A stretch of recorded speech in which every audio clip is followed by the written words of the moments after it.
Avant de vous faire le nouveau tour de la semaine, je voudrais vous présenter mon dernier jeu découpé sur les jeux Gods of Egypt. Voilà, un bleu, un rouge.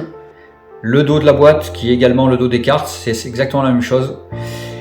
J'ai pris la moitié d'un jeu bleu, la moitié d'un jeu rouge et j'ai essayé de faire un effet 3D avec le sarcophage au milieu d'un tombeau. Voilà ce que ça donne. Petit plus du jeu, si on le retourne, vous avez le sarcophage qu'on peut ouvrir. Et nous trouvons l'intérieur du sarcophage de cette manière, toujours avec un petit effet de profondeur. Ce qui rend le jeu hyper sympa. Si vous êtes intéressé, on se retrouve en MP et on en discute.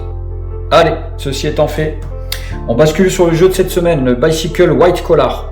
Un jeu de collection Bicycle. On en voit ici, il y a 4000 exemplaires, c'est le 1734e, voilà le dos des cartes. C'est un jeu magnifique. Quand je dis le jeu, on ne va pas l'utiliser entièrement. On va utiliser qu'une partie du jeu, c'est-à-dire 4 cartes à cœur, le 2, le 3, le 4 et le 5. Et enfin, 4 cartes noires à points, mais qui tranchent avec les cœurs. La valeur, c'est pas important. On va essayer de faire une transposition. C'est pour ça que je vais prendre les cartes rouges. Donc là, je les ai en main. C'est voilà, le 5, le 4, le 3 et le 2.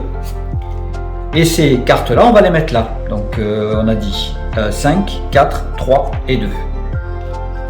S'il y a encore un doute dans votre esprit, en main, il me reste forcément les 4 cartes noires. On va commencer par le 2. Je vais créer un système d'étages. On va prendre le 2 qu'on va mettre au deuxième étage. Et ce qui est assez rigolo, c'est que si on le rentre comme ça et qu'on fait pshou, il remonte aussi sec au premier étage.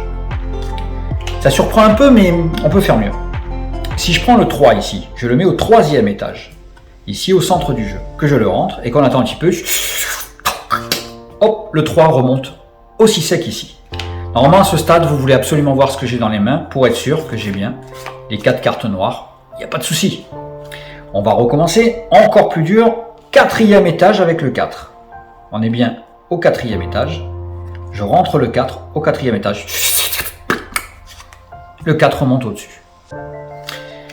Toujours de la même manière, les 4 cartes noires et ici les 4 cartes rouges. On va essayer de faire encore plus simple et encore plus rapide.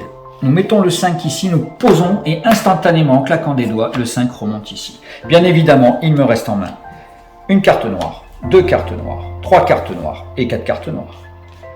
Voilà comment transposer des rouges et des noirs de manière assez sympathique. Je vous remercie.